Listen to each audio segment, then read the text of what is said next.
All right, grab your favorite mug. It's time for Coffee with Your Retirement Coach. Welcome back to Coffee with Your Retirement Coach. Today, an often neglected, sometimes I feel neglected. You should. You are. You've never been neglected. You have to be in front. Very important topic, and that is your beneficiaries and beneficiary forms. And today, our benevolent coaches. How you doing, Aaron? I didn't introduce you yet. Okay, go ahead. Nick. Aaron, hi. Hey, Glad to bud. be here, buddy. Randall J. How you doing, buddy? No, being serious, though, this can be a real problem. And I feel like a lot of people, if things are going well, if things are going good, the neglect can cause a problem. Well, and it's it can be unbelievable. I mean, really, because we're talking about perhaps the biggest asset, right, or assets that people have. Yeah. You do the beneficiary forms wrong, and you're going to have some very unhappy family members. And let's loved talk ones. about that, Randy, because really, if you're not a business owner today in middle America, the chances are your two biggest assets are, probably your home, right, and your retirement accounts. Very but often. I know you can compare and contrast that, right? I think what you're talking about is when I got started, and the largest asset anybody had was their home. right. Right. I was an early adopter to pushing people to do the IRA. And I know a lot of people poo-poo on the IRA and all that because you're going to pay the taxes down the road, but massive amounts of wealth have been accumulated in retirement accounts. No, absolutely. And even with home values steadily increasing, people's IRAs is outpacing it. I mean, it's when we do people's sheets and we're going through their assets. I mean, you're so right about this. I mean, but let's talk about the beneficiary form. What is it? What does it do? Before you do that, if you don't mind, because I like to mess with you a little bit, Aaron. All right. What are some assets that have a beneficiary form, Nick? That's a good point too. That's good. Well, the number one asset that we're going to talk about today would be like retirement accounts, IRAs, 401ks, 403B plans, 457 plans, right? And then you have, the wonderful state dinners that, many people in our audience get invited to, where you're going to Everybody gets one? Everyone's going to get sold an annuity. You're going to get a red one or a blue one. So go ahead and go to Ruth Chris Steakhouse or wherever you're being invited to. Enjoy the dinner. And then the last one is life insurance, right? Be it term insurance, whole life, variable universal life. Life insurance is controlled by beneficiary designation. Okay. So these could be a great majority of people's assets. No, absolutely. Absolutely. Everybody listening probably has one of those things, already as one of their assets. Yeah. And, the challenge, Aaron, is that these assets might be like the biggest creator of your wealth and perhaps generational wealth if they are, handled and managed well. But if you don't take time to really handle the beneficiary portion of that, then Uncle Sam becomes your biggest beneficiary. And I think this is something that is so key, and it doesn't get enough attention and time, and it could be a shame. It could be a real big crying shame. And Randy, approximately how big is that line that you get to control your biggest assets? Right. I've often said that those accounts that you're talking about, insurance policies, annuities, retirement accounts of all kinds, IRA, Roth, 401k, et cetera, they all have a will attached to them, and the will is a beneficiary form. And if you have a will or a trust and you've been very intentional, you've put down all the things, the what if scenario, what if my wife predeceases me or my husband, or what if, one of my children passes away and they have children or they don't have children. You do all this thoughtful consideration and you put it all in your will or your trust. But on a beneficiary form, they give you a line about that big to write everything that you want. So really we get into one of your biggest assets. For sometimes your biggest asset, right, or a couple of biggest assets. And I'm going to tell you something else I was thinking about as you were talking about maybe going into this topic. I've noticed sometimes that people get sold different investments in insurance and all that. And the big key is getting something issued, getting the money transferred, getting it funded. And sometimes that beneficiary form, people don't know how to fill it out. So what they do is they put it aside because advisor people who are more commission driven and more process driven. Transaction is probably the right word. They can't get compensated until they get that paperwork out the door. So that beneficiary form gets put to the side, and sometimes it never comes back and never gets filled out properly. Or they put something down like my estate, which triggers all kinds of issues. So I think the beneficiary form is overlooked. People don't know how to fill it out. They sometimes don't fill it out. Sometimes they fill it out wrong. Sometimes they filled it out a long time ago, and it doesn't have the same people on it that they would want today. No, absolutely. So what we're talking about, you get to that section of your paperwork, and it says, if I die, these assets, if they can go beyond, where and how do I want that to happen? Now, it seems simplistic in nature, and I think for a lot of us, if we're going through the paperwork, we've had several pages that have already intimidated us. We've asked lots of questions on, and we feel like, well, that should be the one thing I should know. Right. But how can this go wrong from the jump?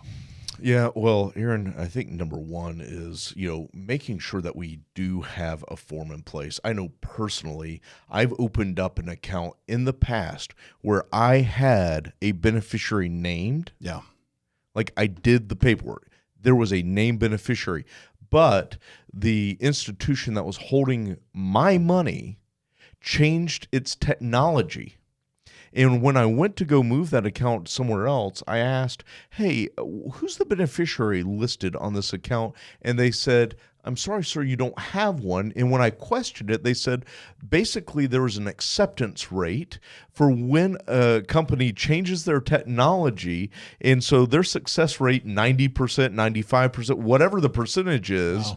Like if you're not a part of that percentage, that's a problem. Yeah. So Aaron, I think number one is making sure that you've got a named beneficiary, and where the rubber meets the road, here's what I do. Yeah. I have a printed copy of each one of my beneficiary forms in with my estate planning documents in the same binder. Yeah. Right. So the same binder that has my will, my trust, all those documents, I have a printed beneficiary form, and I think that's a good rule of thumb. So first thing, to Randy's point, that it's happened, it's been taken care of, and then to your point, it's been maintained. So let's assume that I've scribbled on the line, well, now I've got to designate. People don't realize the designation is important. Each different institution might have a different default. I had a client the other day that said, I went and checked on my beneficiaries. I need a penicillin shot. I said, what? And they said, because apparently I've got purse herpes. You wanted to say that. I loved it. It was so great. How long great. have you been waiting to set up that 1 joke? week. That really happened. 1 week. It really happened. And when it happened in my mind, I thought, I am saving that. Yep. I got the purse herpes, but I got the shot. I was like, that's fantastic. And they were asking because they wanted to make sure they had chose the right designation. And again, understanding, not just accepting the default, because that planning might not line up with your intentions. So can you talk about the two and how it could, filter out and not be what you want? Yeah. And Aaron, I'm so glad we're talking about this, because with this biggest asset, it's also one of the easiest ways you can accidentally disinherit your downline. It's so easy to disinherit grandkids. And so many times, Randy, myself, Aaron, we see people who, if we didn't catch it, the challenge is, where they meant to go down the family line to make sure that it would go from generation to generation, they didn't do the paperwork right, and they would have accidentally disinherited the grandkids. So let's start first with the fun word you just brought up, persterpes, okay? Persterpes is an election where we're saying if something happened to one of, let's say, my kids, okay, would I want that money to go to their siblings, which could be, additional beneficiaries, or do I want it to go to that child's children? Right. If I want it to go to that child's children, that's persterpes. That's down the family line. Right.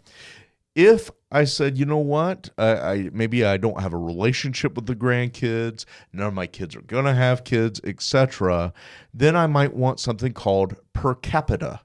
Per capita, also called share and share alike, is when if something happened to one of my kids, it would go to the other two kids that are named. So it's important that we understand that. And now, Aaron, here's the trick of it. Sometimes beneficiary forms have in small print where you could circle persterpes or you could circle per capita.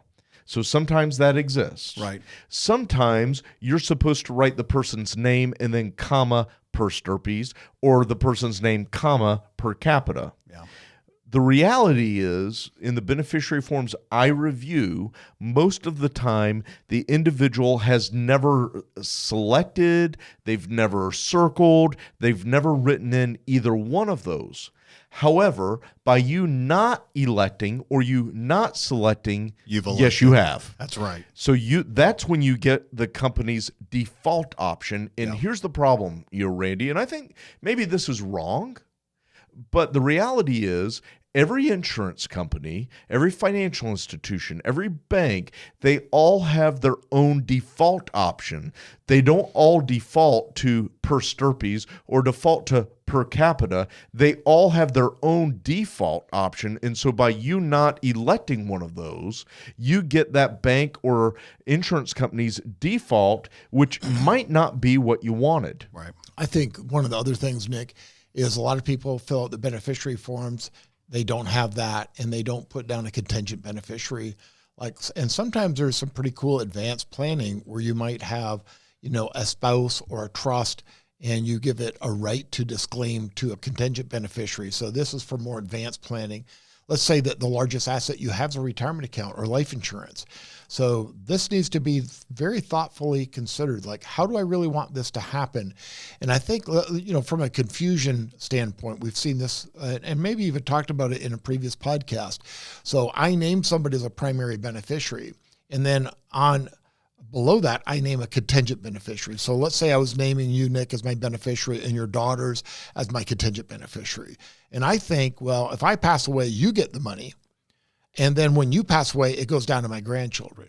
But in reality, that's not how that works. Yeah. The only way the contingent beneficiary comes into play is if you predecease me and if you don't straighten up. Oh, okay. Well, I already know I'm not named. So. All right. So it's very important for us to set things up so that it goes where we want it to go if we can't use it. And a backup. And a backup. And what if? Right. Like that's where per capita or per stirpes or contingent beneficiary, really walking through that. Yeah. And I know we don't have time to go into the details of this, but really tying that to the intent of your estate plan. Yeah. What does your will say? What does your trust say is supposed to happen? How do I get what I want to have happen in the will or the trust? How do I get that onto the beneficiary form effectively? And I would say this is an example. People, hear us talk about that 90% of estate plans don't work well or don't work at all. And this is really part of the estate plan. I mean, it's not just the wills, the trust, powers of attorney, and that. It's how do you fill out the beneficiary forms? Because if you don't do that right, then the rest of it's in vain. Yeah, if you don't mind, Randy, story time. Okay. So, I think I've shared this story once before, but I think it bears repeating because this is a real story. This really happened. And, if you don't understand this, it could happen to you or other folks that you know and care about. So let's go ahead and talk about the teacher and the truck driver. Okay?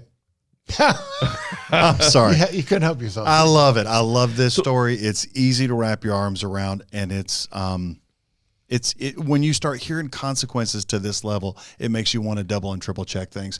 Makes you want to print out copies of your beneficiary form and put them in the binders. So this story is, yes. Yeah, it's totally relevant for today. So I'll change just a few little nuances to it for privacy and that. But basically, there was a teacher and a truck driver. They were up in New York, and the truck driver did not have access to a retirement account. The teacher had a teacher's retirement account, so they put their retirement life savings in the teacher's retirement account, okay? And so his wife had been an educator for a number of years. They mapped out what their retirement was going to look like. She goes to retire. He goes to retire and sell his truck, right? So they're ready for retirement. Unfortunately and tragically, with no pre-existing health issues, the teacher, she passes away. So she retires and she passes away. So husband and wife, both actively working. They're living off of his income. So Yes. they're paying the bills. The budget is coming from his income because she has access to a retirement account that he does not. They're doing the withholdings on her side. Maximizing For the both. contribution. Yeah. Maximizing her contribution to her. Yep. They're doing it all teacher's on her retirement side of the account. fence. Yep. Because of the limitations. Okay. Yep. So they accumulated over $1 million in that retirement account. That was their retirement nest egg. Yeah. He goes to claim it, okay? And the custodian says, "We're sorry, sir, we can't talk to you." He says, "Well, what do you mean? I'm my wife's husband. Like, you should be able to talk to me." Right. "Sorry, sir, you're not a named beneficiary." He says, "What do you mean?" He said, "We just did our will a couple of years ago. I'm in the will. Like, my wife left everything to me. It's in the will." Right. Long story short, she started teaching before she even met her husband. Yeah. And at that time, named her sister. Her sister was the named beneficiary countless years later. She never changed it. The teacher, the teacher's sister received 100% of those proceeds. The husband challenged it in court 3 times, lost each time, and the court upheld that the beneficiary designation superseded the will. Right. I think a lot of people don't realize that. They put things in their will and they think, well, it's already in my will. This is what's going to happen. And beneficiary forms supersede the will. Joint tenants with rights of survivorship supersede the will. What you own and how you own it and beneficiary forms dictate the rules. And people don't think that. They think that, I go see the attorney, get my will or my trust done. I put everything, I've well thought out plan, taken everybody into consideration and all the what if scenarios, only to find out I never changed the beneficiary forms. I never changed the ownership. I've still got joint tenants. I've still got, my sister or my brother on my forms. Some states wouldn't let that happen, but we won't go into all the details. The main thing is, why take that chance? And who knows what the future rules will be. But get a copy of the beneficiary forms. Make sure. And I'll tell you something else I was thinking about as you were talking about that, Nick. How many times we'll onboard a new client and they'll have 5 or 6 different custodians, and the beneficiaries won't be the same on all. They just never got around to changing some of them. And what's also interesting, people who came up in my generation, they went to work for a company. They stayed at that company for life. I mean, that was the way you were right. Yeah. Today, most people will outlive the company that they work for. I mean, the companies just don't do that. So they do change. But what's interesting is some of those older plans have the most money in them. Yeah. So, because they had 15, 20 years with an employer plan, left it alone, it grew. Then they started another there, 5 or 10 years, et cetera. And that old one is probably the one that has the greatest risk of having the wrong beneficiary. Well, and Randy, let's take this one step further. The number one lawsuit in America today is really divorce. Yeah. Right? And we review second marriage estate plans all of the time, right? All throughout the year, either because of longevity, so one of the spouses has outlived, a spouse, or there has been a divorce and there's a remarriage, right? Yep. And so one of the easiest ways to accidentally disinherit your kids with your biggest asset is not to update that beneficiary form. Right. Same thing. It's People will huge. They'll do a will. They'll say, I'm going to leave this much to my children, this much to my new spouse or whatever. Yeah. And they think it's handled, or they name their new spouse and the kids as contingent, thinking that goes to the new spouse, but when he or she passes away, it goes down to their children. And we've seen that, right? Well, we've seen a lot. Yeah. So one of the things that I would really want to encourage people is make sure that you review, if you are going through a life transition, death, remarriage, birth, these kind of life changes, job changes, like you're talking about with the old, it's such an appropriate time to review those beneficiary forms. Like, that's a great time to do it when you have those triggering life events. It's not a great time. You've got to do it. I mean, in reality is that's not what's on everybody's mind. Nobody wants, some of it's taboo, some of it. And, I've often told new onboarded clients again, where we're talking about some of this stuff. And I said, I'm going to do something with you that a lot of people won't do. I'm going to go down to the difficult stuff to talk about because I owe that to you. If we're going to talk about what you really want to have happen, nobody wants to talk about it. People skirt this, but if this happens, what do you really want to have happen? And I said, if you can't answer that today, it's fine. Go home and think about it. But we can't really move forward till you've identified how you want this to be. And then we could take them down the paths that people do, like leaving people a life estate, or splitting the assets, or creating a trust out of the will or out of a revocable trust that sets up an account or a strategy for all the beneficiaries. Well, and I think that's the thing, Randy. Like, there are options. Like, you can do some different things, and you don't have to do it all one way or another, but you want to seek wise counsel in doing this and make sure someone understands the rules so this is done right. Right. And here's the kind of point of that. In the center of all these decisions is the client. Yeah. And so if you haven't had the experience to know what questions to ask your custodian, your advisor, your attorney, or if you had estate planning done, and again, this is there's a big taboo for me. This is one of those things that really, I just cannot believe this is still occurring. But if you've had an estate plan done and the law firm that you work with didn't get a copy of all your different accounts, like IRAs, 401ks, life insurance, deeds to the home, brokerage accounts, then even though they've done this wonderful set of documents, which are often very pristine, they may not work at all. So somebody, the client, or somebody within that group really has to do that collaboration and that questioning. Is this set up to match this outcome? And it is not unusual. You asked me a question, what's the biggest asset people had? When I started out, it was a home.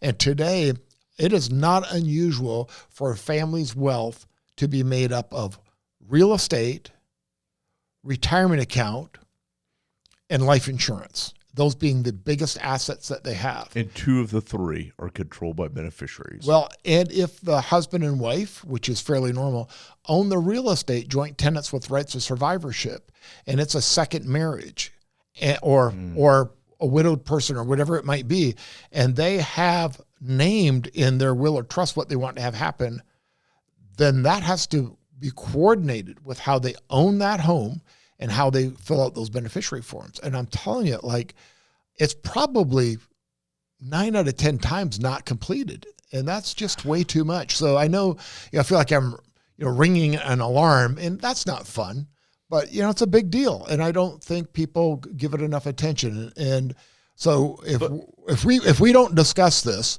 and if we don't address how would you want that to occur, we can't map out a strategy. Well, and Randy, to your point, we are kind of sounding off a little bit of an alarm right now, because it probably should be.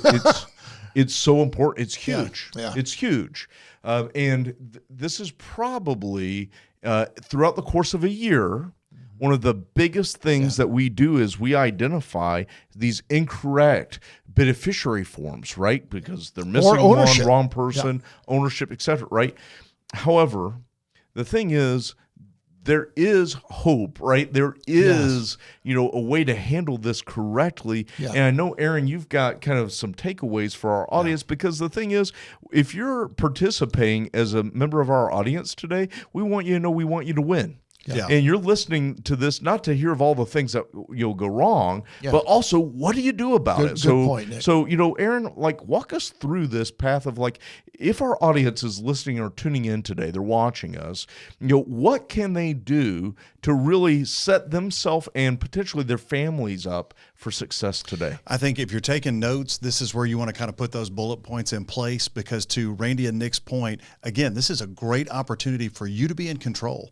And if you've set up controlling documents like a trust, make sure that trust is listed as your beneficiary. And then if you want to make sure that your grandkids are not accidentally disinherited, make sure that if it's appropriate, there's those per stirpes designations on there.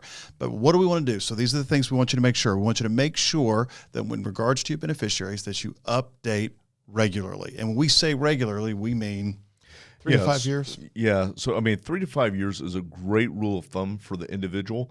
However, in our own practice, we review we review how they're structured every client appointment. Yeah. So the point is regular and ongoing review. Annual is best. 3 to 5 years at a minimum.